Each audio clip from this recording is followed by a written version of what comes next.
The sun has gone down at Hangman's Hill, and the ghost at Misery Corner isn't walking tonight.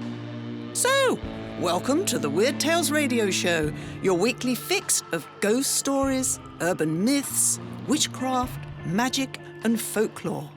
And now, here's your host, writer, award-winning journalist, best-selling author, and sometime werewolf hunter, Charles Christian. Hello and welcome to another episode of the Weird Tales Radio Show, the home of geek, folklore and paranormal entertainment, with me, Charles Christian. Not a lot to say this week as there's no time. We have an excellent interview coming up, which we'll be lucky if we can squeeze it all into the show. So I'll just get on with introducing our guest, Mark O'Connell. Mark teaches screenwriting at DePaul University in Chicago, and his writing credits include several episodes of the Star Trek, Next Generation and Deep Space Nine TV series. However, along with science fiction, he has also written the definitive biography of Alan Hynek, the scientist who helped put UFOs on the map, changing flying saucers from the realms of sci-fi to a topic worthy of serious study. Hynek also devised the original Close Encounters classification for UFO encounters. As ever, you'll find links to Mark's website, blog, TV shows, and his book on Hynek, which is called The Close Encounters Man, How One Man Made the World Believe in UFOs, on the urbanfantasist.com website. Incidentally, this interview was dogged with technical issues. We had to totally abandon the first recording session, and the second one saw us having to switch from a Skype link to a cell phone call. Strange. We were talking about UFOs and the US government's Project Blue Book. So was that the Men in Black interfering?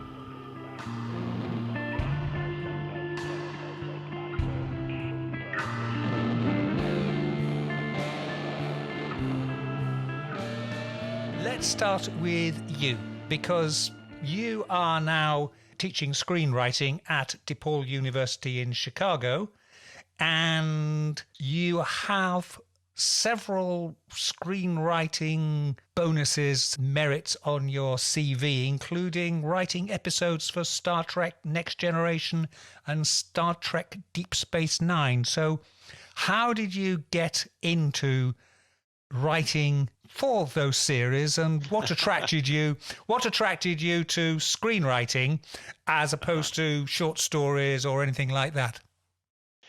Well, as to how I got started with Star Trek, it goes back to when the original series of Star Trek premiered back in 1966.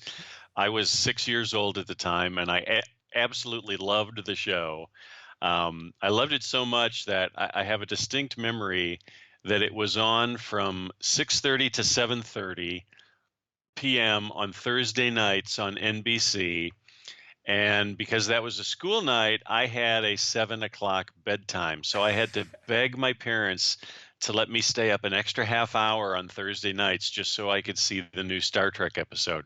I'm a lot older than you, but those days of school nights and having got to be in bed or not watching television because it'll make you too excited, you won't be able to sleep. Oh yeah. Well, I had a similar problem with this TV series UFO, Jerry Anderson's UFO, because that was syndicated here in the States, and it was shown where I lived. It was shown Saturdays at 6 p.m.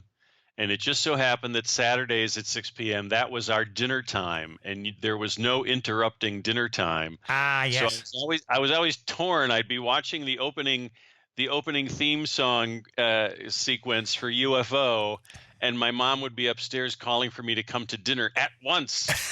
So these science fiction TV shows were always putting me in these huge dilemmas. It was horrible.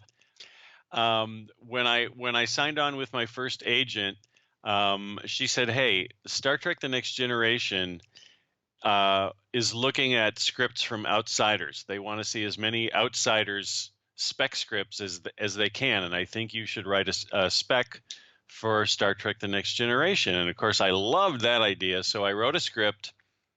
We submitted it to Star Trek: The Next Generation, waited around months and months and months, then finally heard back from them. It turned out that they loved the script I sent them. And in fact, I have dramatized this script on my Far-Fetched podcast. It's actually out there now that people can listen to me reading this script. But it got me in the door at Star Trek, and then I started pitching stories to them until I got lucky one day. I pitched the right idea to the right writer on the right day, and they said, "Hey, we want to buy this and do the episode." So that's how I got started. One of them for Deep Space Nine, Who Mourns for Morn, was cited by a Hugo Award winner, Charlie Jane Anders, as one of the top 100 Star Trek episodes of all time. Yes, I'm very proud of that. Number 72. Who Mourns for Morn was very fun. It was very fun. It was a very personal accomplishment for me because I had already written several episodes for Deep Space Nine, and I knew that the producers were very averse to doing comedy episodes. They never really wanted to go too far in that direction, and it was almost impossible for an outsider like me to pitch a comedy episode. But I went out on a limb. They had this character, Morn, who never spoke. And I just decided I want to do, and I knew that they wanted to do a Morn story, never figure out how to make it work. So I came up with the idea of, hey, what if Morn dies at the beginning of the episode? Then it doesn't matter that he can't speak. Morn was this funny background character. He appeared in almost every episode of Deep Space Nine, but he never spoke because he wore this gigantic prosthetic mask that made him look sort of like a hippopotamus. And it didn't have a moving jaw, so Morn could never speak. And even if he could speak, there's no way Paramount was going to pay him more money to speak. So Morn was ever silent throughout all 7 seasons of the show. And I knew that everybody wanted to do a Morn story, but nobody could figure out how to do it. So I pitched an idea, and I literally pitched it as Citizen Kane in outer space. Yeah. And I said, what if Morn dies? We learn at the beginning of the episode that Morn has died off screen. And then the whole episode is learning the truth about Morn's secret past. And the producers loved the idea, and they hired me to do the script. And it was probably my favorite Star Trek experience out of all 5 of the episodes that I worked on. Who Mourns for Morn? I'm very proud of it. I'm guessing the actor who played Morn wasn't so enthusiastic about it. Well, I'm sure he wasn't. But those are the rules. Somebody, the pay scale for an extra who never speaks is far different from the pay scale for a speaking actor. So yeah. So, and that was his career at that time, was just playing this silent alien. So I'm sure they paid him well. And I didn't mean to hurt his feelings. I hope I didn't. Now, obviously, this background explains why you are now teaching screenwriting, but we're actually here to talk about your study and a book about Joseph Allen Hynek, who is a real person involved in the real investigation of aliens and is associated with the US Air Force various projects, the best known of which is Project Blue Book. So introduce us to Joseph Allen Hynek, and why did you decide to jump from science fiction to science faction, if you like, and do a biog of this character? Well, it wasn't really a conscious decision. The opportunity to write the book literally fell into my lap. In fact, at the time, so this would have been about 8 or 9 years ago, probably, when the idea first started rattling around. I was working with Dr. Hynek's UFO Foundation in Chicago. I was writing a UFO blog called High Strangeness, and I would visit the Center for UFO Studies every couple of months just to root through their files and look for fun stories to write about. Mm-hmm. So, it was just sort of a fun side project, nothing serious about it at all. But one of the times I visited, the scientific director of the center, and again, this is a foundation that Dr. Hynek formed back in the 1970s when he was still alive, and it's still in existence in a much smaller form. Mm-hmm. But the scientific director of the center on one of these visits, he said, "Hey, Mark, I've been reading some of your blog. I enjoy your writing." He said, "We've been looking for someone to write the definitive account of Dr. Hynek's career."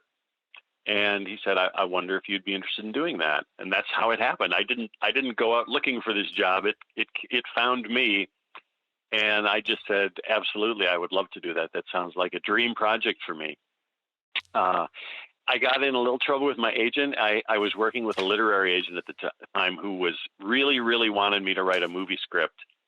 And every time I brought up the book, she would just say, "Mark, I don't want to hear about the book." Well, so we were at loggerheads on that for a while. She ended up having to retire early for health reasons. So all of a sudden I was sort of left to my own devices and thought, well, I guess I'm going to write the book now. So that's how it all happened. And believe me, Charles, this was the first time I had written anything like this. I had no idea how to write a biography. I had no idea where to begin research. So this was all new to me. And I basically had to stumble along and learn as I went over the course of several years. It was a real adventure, but it was really, it's one of my proudest professional accomplishments. Absolutely. But you asked who was Yes, J. Allen Hynek, yes. and I skipped over that. So let's get back to him. So yeah, Dr. Hynek was a mild-mannered astronomy professor teaching at the Ohio State University in Dayton, Ohio. And one day in, I believe it was 1948, a couple of Air Force guys from the Air Force Base about 60 or 70 miles away in Columbus, Wright-Patterson Air Force Base,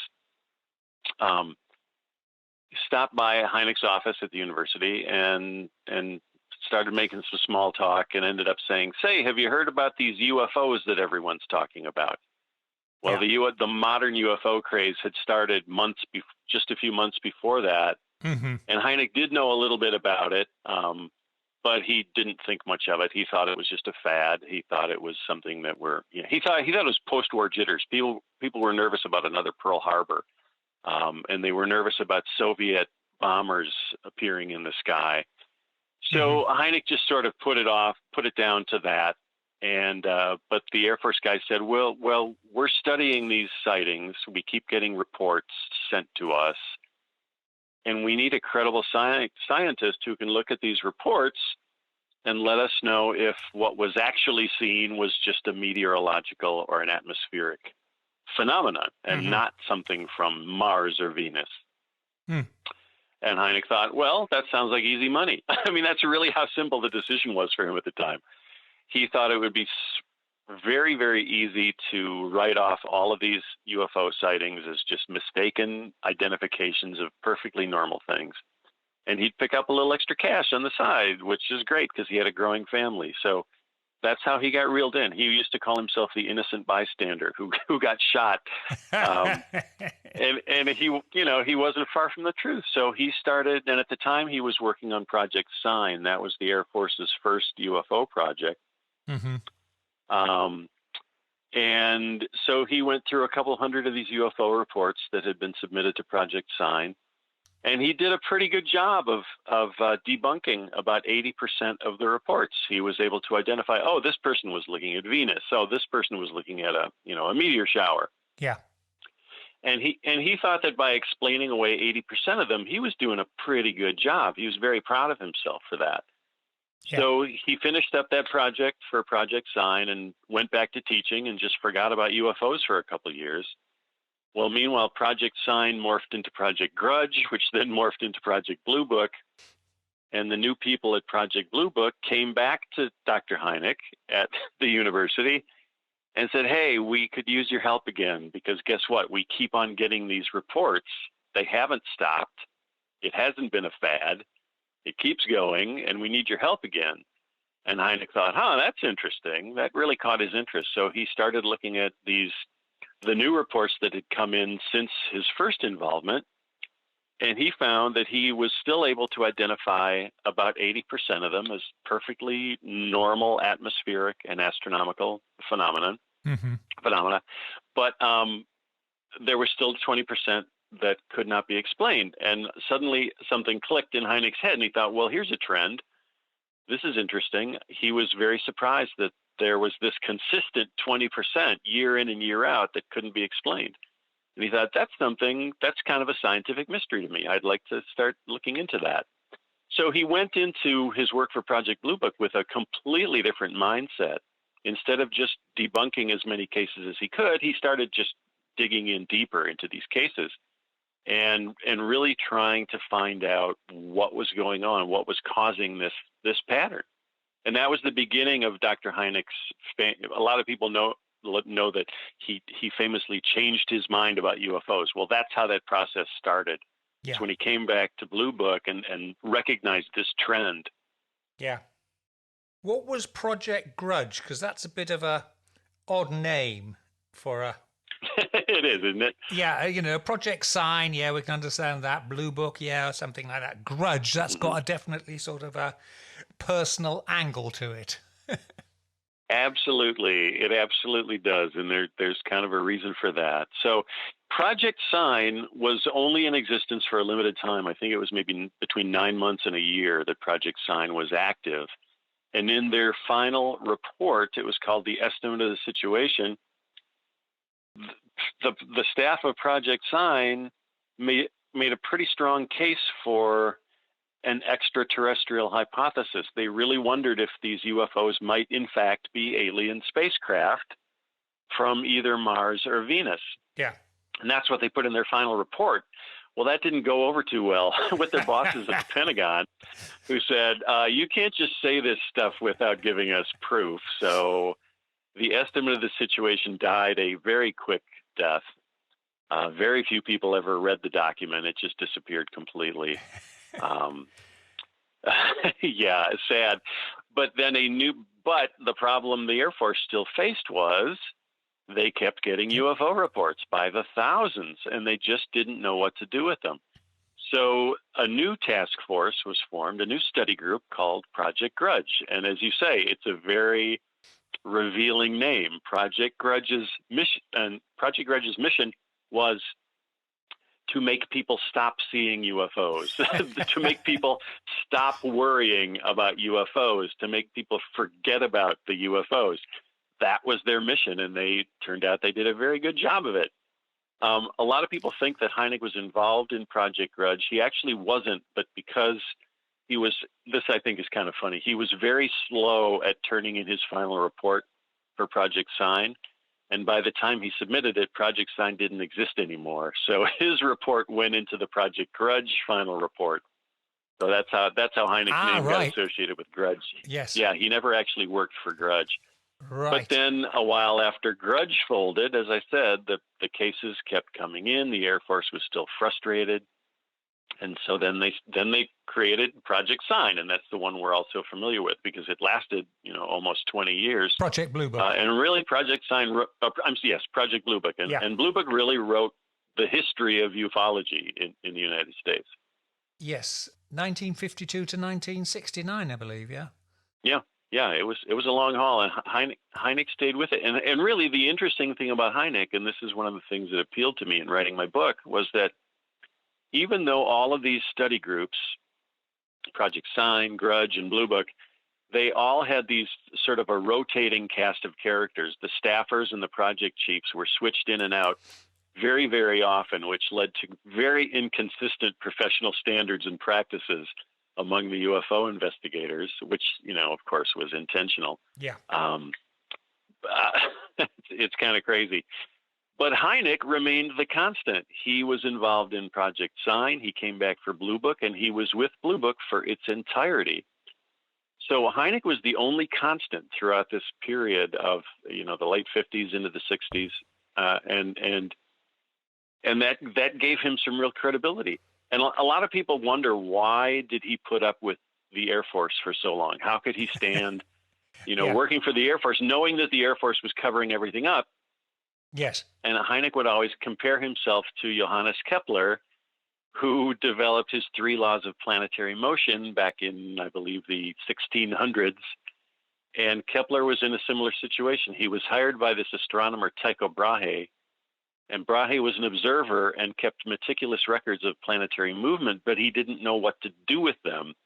But Kepler did, And even though Kepler and Brahe hated each other very, very much, Kepler stuck with it. He stayed in this unpleasant arrangement with Brahe because he knew that if he left, he'd never get access to that amazing data anymore. So Hynek always portrayed himself that way. He said, if I quit Blue Book, I would lose access to thousands and thousands of case reports, and I don't want to do that. That makes sense. Yeah, he was willing to put up with a lot just to maintain his access to the intelligence. And I can understand there being a staff turnover, because I should imagine for many Air Force officers, being associated with Blue Book for too long would not be a career-enhancing move, and they'd like to get out and go somewhere else. You are exactly right, yes. What about... It was not a plum assignment. Yeah. What about Hynek? Did the Air Force not at any time think, can we find someone who will be a bit more amenable and will forget about these awkward 20%? Or was it nobody else wanted to touch the job? That is a really big question, and it's hard to answer it definitively. I think you're partly right there that nobody else wanted the job, so they kept Hynek on, and Hynek was very good, even though he was beginning to doubt the Air Force's mission, and he was starting to, in his own little ways, work against it. I think the Air Force still considered him a trusted ally because he was so mild-mannered. He had this persona of someone who would just go along and get along, and I think the Air Force was very comfortable with that.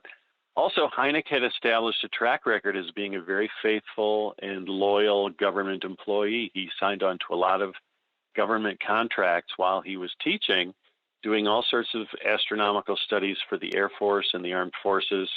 So he had a security clearance. He had all his, there was no red tape involved with getting Hynek on a project.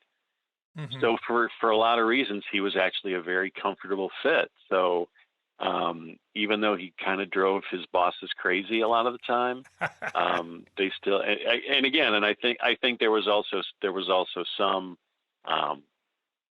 desire in the Air Force's part to at least maintain some sort of consistency by keeping Hynek on, because he was the one guy who knew the whole history from day one and up until present. So, yeah, it's weird though, because on the surface it looks like, wow, the Air Force was crazy to keep Hynek on the job for so long.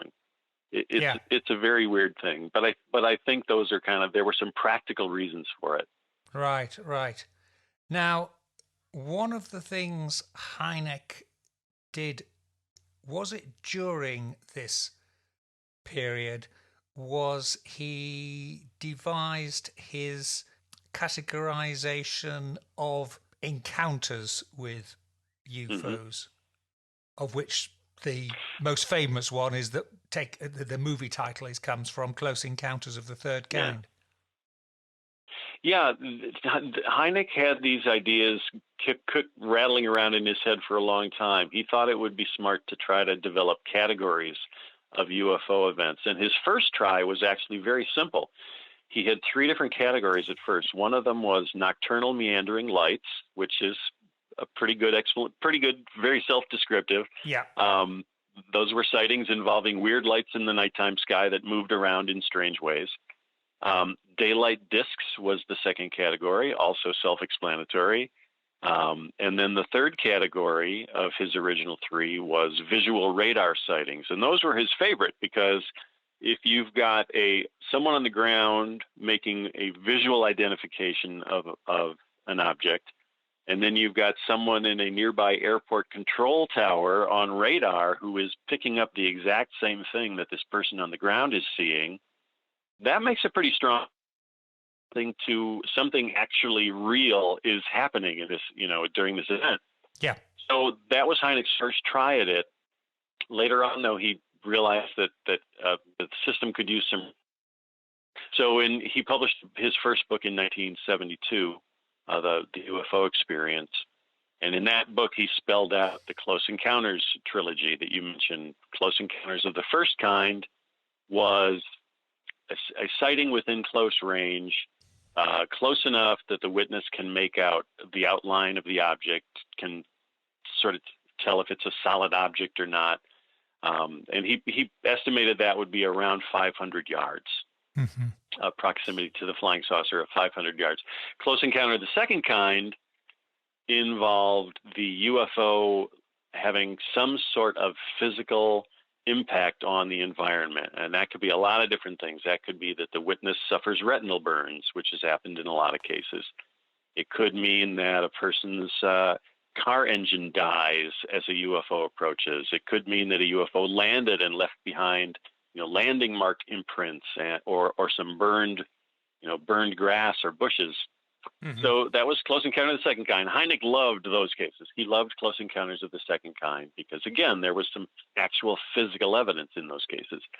And then, of course, there was Close Encounter of the Third Kind, which involved occupants associated with the UFO.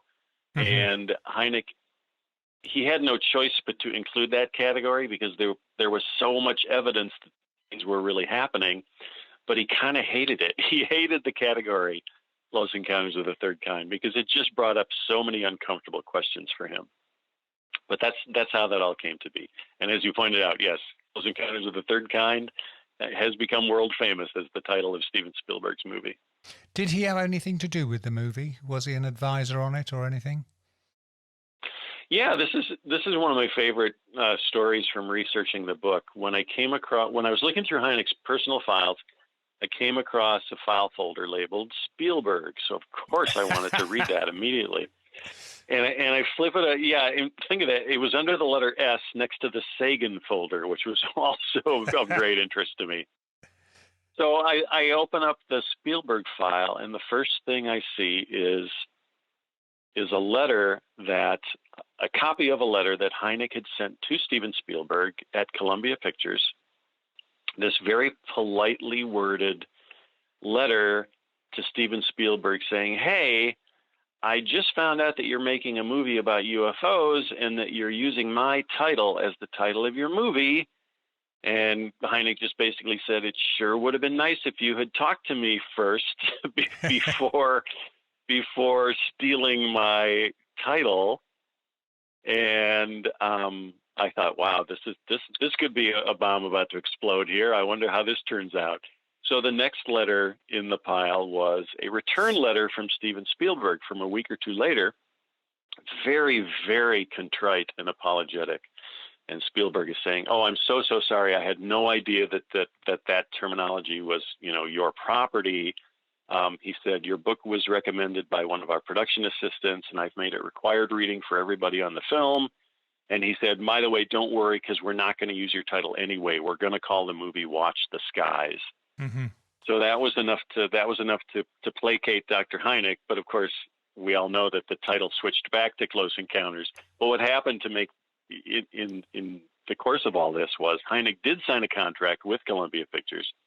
They bought the rights to his book, The UFO Experience, or they bought the rights to the name Close Encounters of the Third Kind for, I think it was $5,000.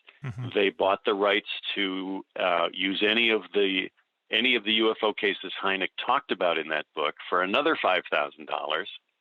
And then he was hired on as technical advisor for the film and worked on set for about 3 days while they were shooting the big mothership sequence for the finale of the movie. Yeah. And some of your listeners may recognize that in that final sequence where the mothership arrives, there's a 6-second shot of Dr. Hynek sort of pushing his way to the front of the crowd to get a good look at the spaceship and the aliens. And he's sort of fondling his goatee, stroking his goatee and fondling his pipe as he's observing the aliens. So that's how it all came out beautifully for both of them. Spielberg got what he wanted, and Hynek got what he wanted. And he had a 6-second movie career. That's pretty cool. That's good. Yeah, that's good. Yeah. And just keeping on that, the notes I've got here say that one of Hynek's sons, Joel, is a visual effects supervisor and has won an Oscar for a movie called What Dreams May Come, which doesn't ring a bell with me, but he also did the camouflage effect for the movie Predator, keeping the aliens in the family there. I know. That always makes me laugh. It's very, very weird how that all played out. Unfortunately, I never met him. I was only able to talk to one of the one of the 5 Hynek siblings, and that was Paul Hynek. And I interviewed Paul for the book and just had a really great time with him, because Paul was able to tell some really, really funny and heartwarming stories about their family life, which I really appreciated. He would tell me stories about how if the phone rang during dinner time, all the kids would race to be the first one to answer the phone because they couldn't wait, because it was going to be somebody saying, "Hi, I'm Prince Zarg from the planet Pluto. I'd like to talk to Alan Hynek." And the kids just loved talking to these UFO people who would, either call up or show up at the front door, which happened quite often. So I loved the stories that Paul was able to share with me. Wonderful, wonderful. Now, there's a lot of controversy, possibly in quotation marks, about that he changed his stance and started to come out against the previous skepticism. I mean, looking at it, it seems more like his views evolved based on the evidence, which is what a scientist would do. But tell us about how things changed. Well, you're exactly right to say that his views evolved. That's a very good way of describing it. A lot of people, and I include myself in this, when I first started researching the book, I just assumed that Hynek's switchover was a discrete event that happened at a very specific moment in time. But as I started researching his work, I realized that's not the case at all. It was actually a process that took place over a very long time. It began in 1952 when he signed on to Project Blue Book, because he noticed this interesting pattern in the sighting reports. So it started then in 1952, and it wasn't really until the infamous swamp gas case in 1966 that Hynek finally said, "You know what? The Air Force's approach is garbage. We're not accomplishing anything. It's a mistake to just try to ridicule these sightings and explain them all away as mistakes." And he decided, and he started speaking out very loudly at that point about the need for a strict scientific study of the UFO phenomenon. You're listening to the Weird Tales radio show with Charles Christian. Give us a bit of background on the swamp gas, because I mean it's now almost a joke in UFO circles. It is. There's a graphic I've absolutely seen, and it shows various spaceships including some of the Star Trek Enterprises, and under each one of them it says swamp gas, swamp gas, swamp gas. Swamp gas, yeah. Hynek really paid a high price for the swamp gas case. The irony is it also made him the world's most popular and sought after UFO expert, which very few people really, I think, understand. So what happened was in March of 1966 in southeastern Michigan, there were a series of sightings of strange lights in swampy areas. The first event took place at an isolated farmhouse that was overlooking a swamp. The farm family saw some strange lights floating about in the swamp, went down to investigate, and came back pretty much convinced that they had just seen something not natural or not earthly. And then the very next night at a small private college, not far from the first sighting, a whole bunch of college students in their dorm, a women's dorm, saw something strikingly similar to what the farm family had seen. They saw some floating lights in the campus arboretum, which just happened to have some swampy areas in it. So these two cases back to back with so many witnesses. So first there was the farm family, then there were like almost 100 women in this dormitory who saw these lights, not to mention their dorm supervisor and the local civil defense agent who all came out to investigate. So with so many witnesses describing these strange floating lights, it became a national headline story. Project Blue Book tried to ignore it for a day or two, but found that they couldn't, because everyone was calling up Project Blue Book offices and asking for an explanation. So they finally sent Hynek to Michigan to investigate. And here's where a lot of the misunderstanding lies. A lot of people have heard the story and have repeated the story that Hynek showed up in Michigan and held his press conference to explain away the sightings that very same day. Well, that's not the truth. Hynek arrived in Michigan on a Tuesday, and he held his press conference on Friday. So he had 3 days of solid investigation, talked with a whole lot of witnesses, talked with a whole lot of scientists at the University of Michigan, trying to figure out what might have happened in these two sightings. And after 3 days, Hynek's boss at Project Blue Book, Hector Quintanilla, had had enough. He said, "You're stalling. You need to have a press conference now, and you need to come up with a natural explanation, or else." So Hynek was really backed into a corner. He had to hold a press conference. It was a huge event when he held the press conference, and he hadn't actually come to any conclusions yet about the cases. He was still in investigation mode. He hadn't reached any conclusions, but he was forced to make a statement at a press conference. And he started out by saying, although I can't prove it in a court of law, it does seem that what these witnesses are describing may have been swamp gas. Mm-hmm. So it was a very qualified statement he made. And he admitted that it wouldn't hold up in a court of law. So he was being very honest. He was just being a scientist. He was saying, here's what the facts have told me, and they haven't told me much at all. Mm-hmm. But everybody was furious with Hynek. The UFO believers were furious because they were so sure that this was the case. This was the big one that was going to prove that UFOs are interstellar craft with evil aliens inside them. So they were upset with Hynek for saying swamp gas. The military was upset with Hynek because he wouldn't actually commit to that explanation. So he left enough doubt there that the Air Force still looked kind of foolish. So it was a very bad moment in Hynek's career. He called it the low point of his career. He was just dragged through the coals by the media, by politicians.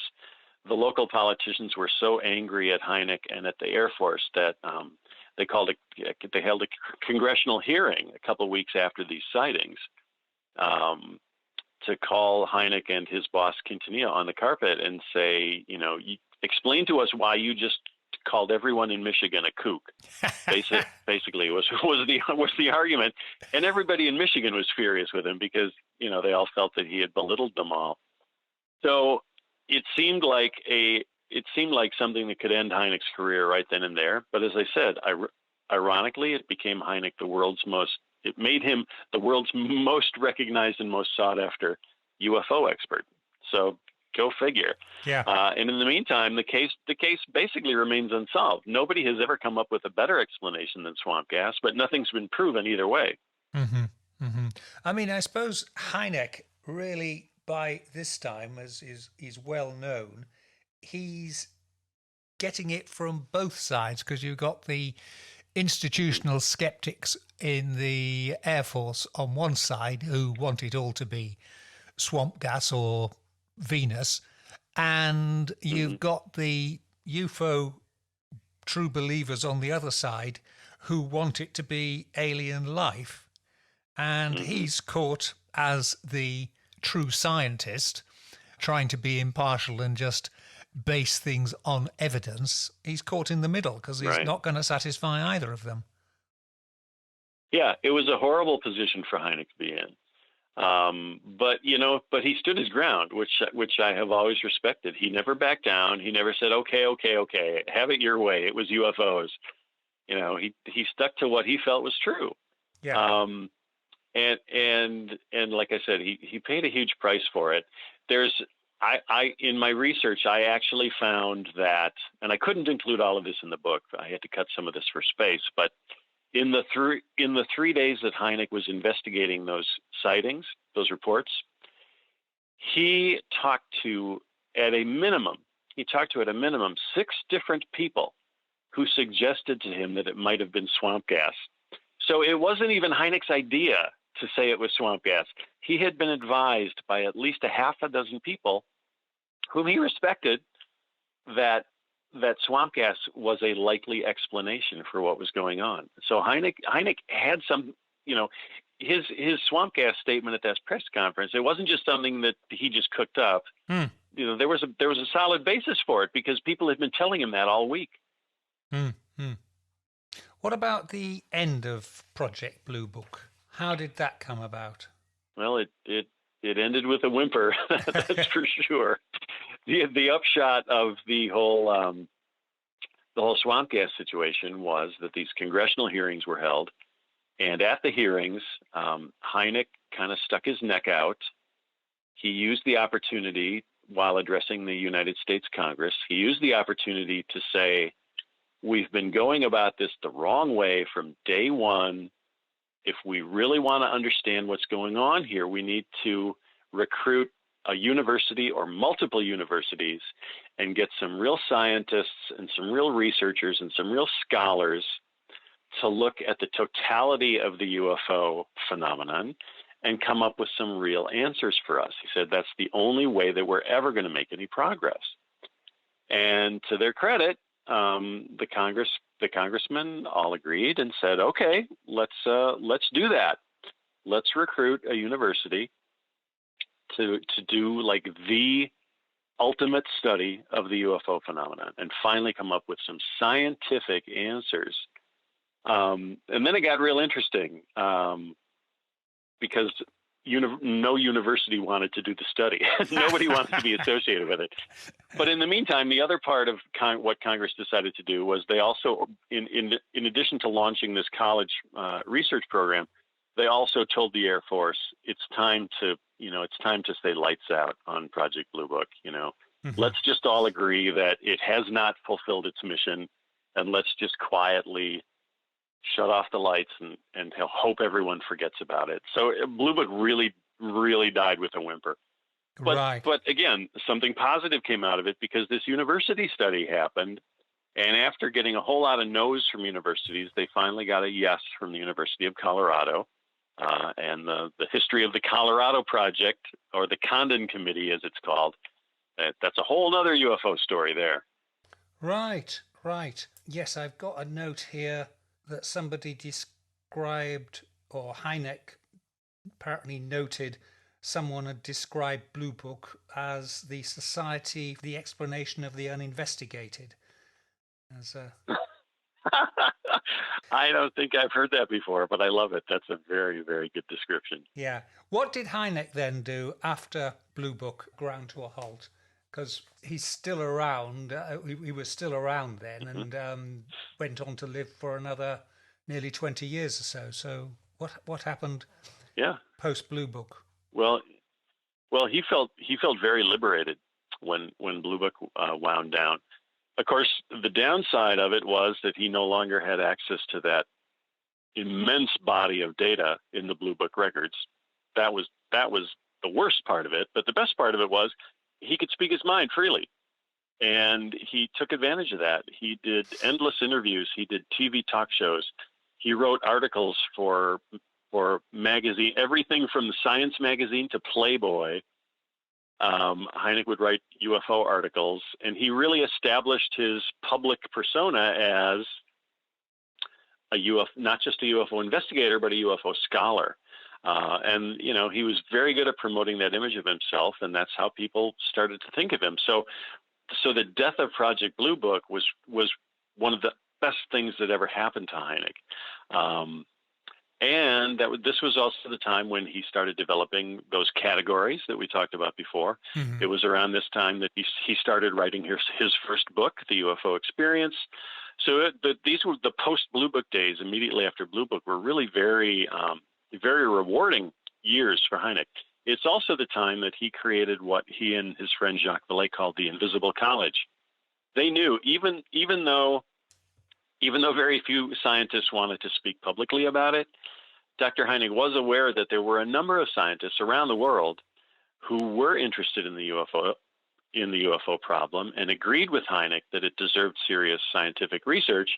They just didn't want to go public with this, so they became the Invisible College. They would get together at conferences and seminars, or when somebody just happened to be passing through Chicago, they'd stop by Hynek's house and spend a couple hours with him. And so bit by bit, in secret, this group of scientists started to conduct their own analysis of the UFO phenomenon. So that was Hynek's ultimate goal all along. So he was thrilled to have this going. Mm-hmm. And is that where he founded the Center for UFO Studies, CUFOS? Yes, that took place in 1973. It was right after two very, very high-profile UFO cases in the U.S. The first was the Pascagoula, Mississippi abduction case, which is my personal favorite UFO story of all.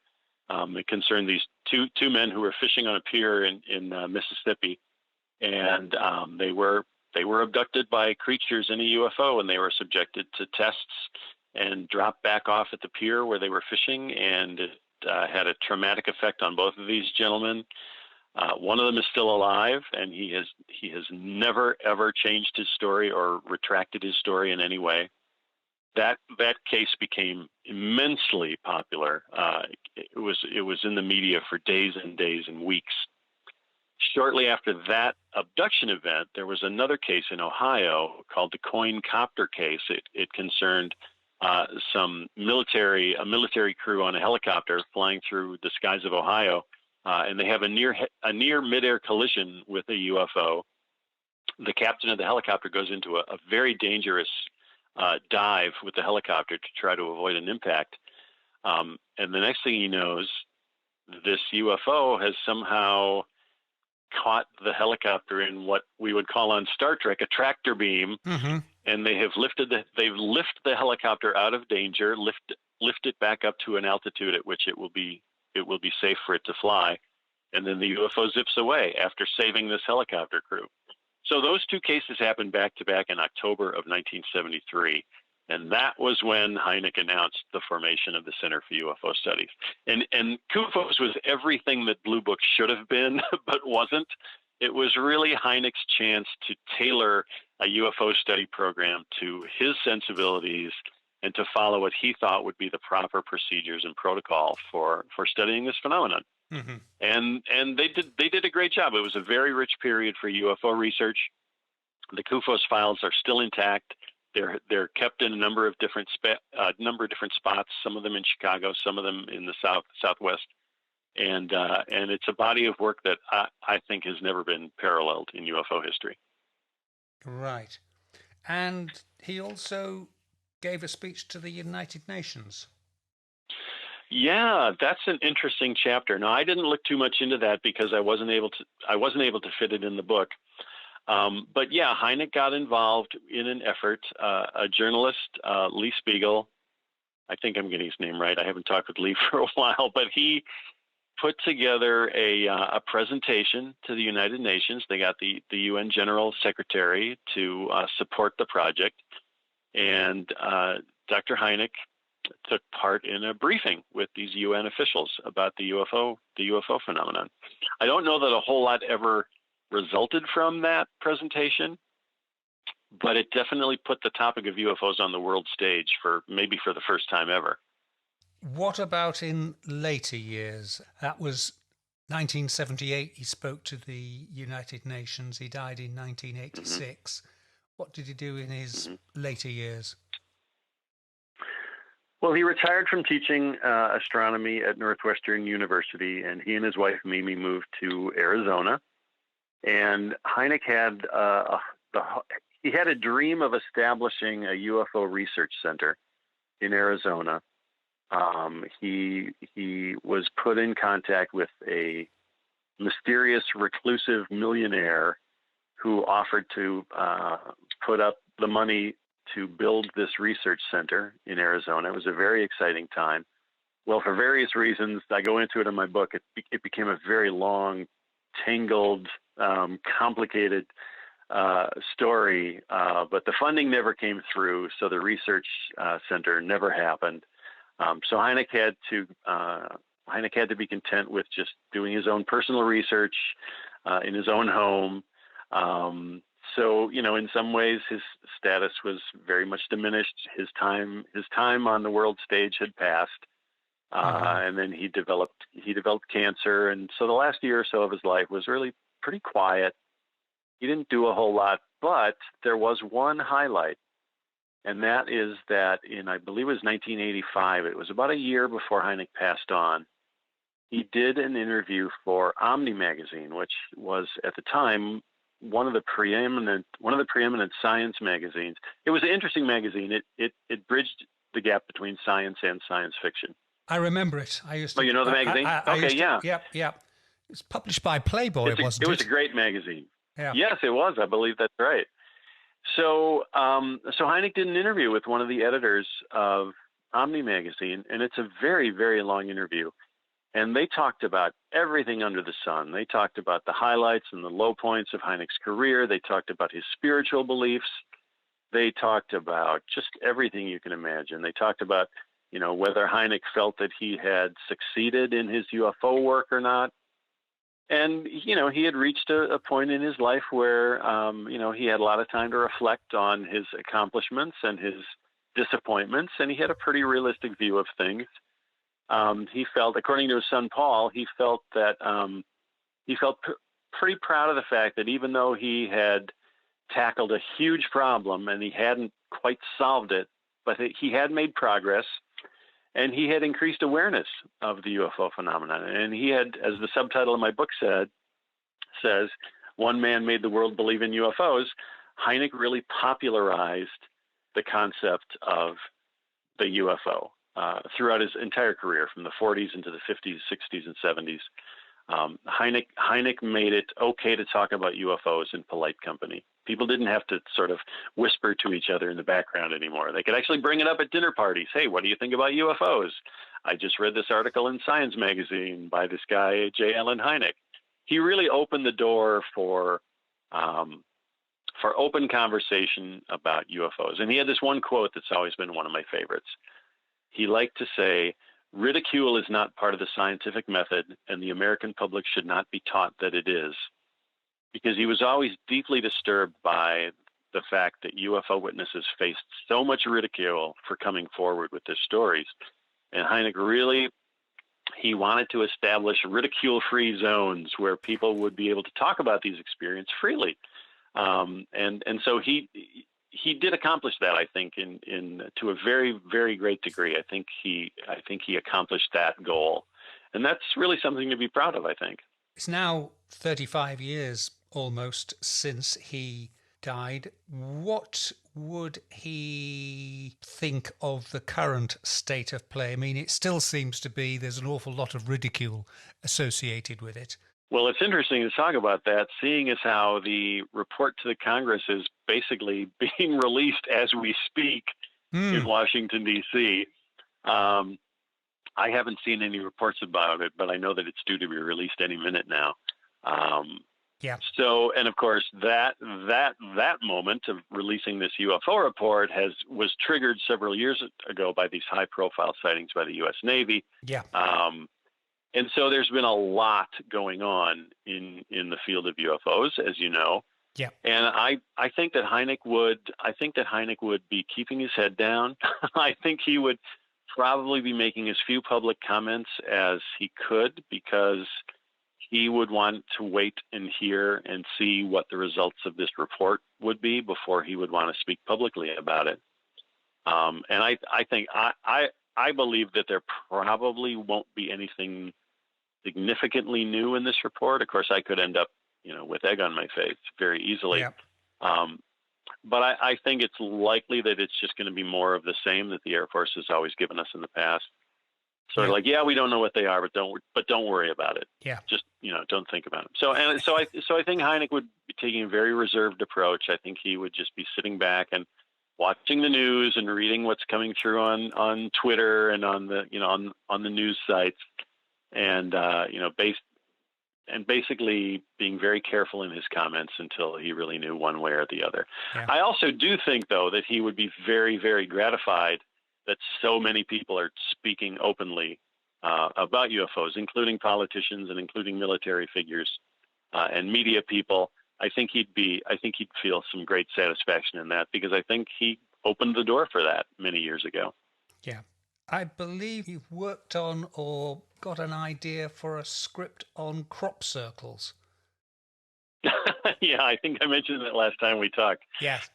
Yeah, a while back, well, quite a while back. The script is pretty old now. No, I read the story of Doug and Dave, the two hooligans who convinced the world that they were creating crop circles all over southern England. Yep. I don't know if those names ring a bell with you. Mm-hmm. Doug Bauer and Dave Chorley, and they became worldwide celebrities until it came out that they were actually lying about the whole thing, that they hadn't made the crop circles, or they hadn't made all of them. Yeah. And something about that story just captured my imagination. I thought, wow, they hoaxed a hoax. How that takes some real chutzpah, a hoax. So I just thought that would be a fun story, and I tried to do some research. Could not find either Doug or Dave. I believe they've both passed away now. This all happened back in around 1990, 1991 when they were having their adventures. So I wrote a script based on the exploits of Doug and Dave, and it's a comedy. It's not a drama at all. It's a comedy, sort of along the lines of, you may remember the movie Local Hero by Bill Forsyth, one of my favorite movies. Yep. I kind of had that movie, the tone of Local Hero in mind when I wrote my script, Doug and Dave. So that's that story, and it came close to being made about 10 or 12 years ago. At Disney, the actor Bill Paxton wanted to direct it. And at the time, his dream casting for Doug and Dave would have been, drumroll, Connery and Caine.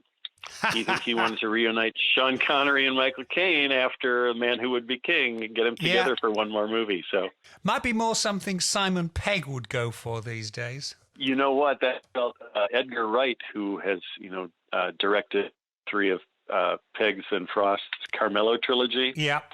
I've always thought he would be a wonderful director for my script for Doug and Dave. So somehow, if you can get word to Edgar Wright, please do me a favor and mention my name to him. I will do. Well, Mark, it's been great talking to you, and I'm glad after endless technical difficulties, definitely nothing to do with the military plugging into us. Oh no, that has been great. Thank you very much. It's been a lot of fun. Black Shuck, the demon dog of East Anglia, is baying at the moon, which means it's time for us to go. You've been listening to the Weird Tales radio show with Charles Christian, your weekly fix of ghost stories, urban myths, witchcraft, folklore, and the paranormal. You can keep in touch with us online at www.urbanfantasist.com, by email to urbanfantasist@icloud.com, and on Twitter @urbanfantasist. Join us again next week for another edition of the Weird Tales radio show. Goodbye.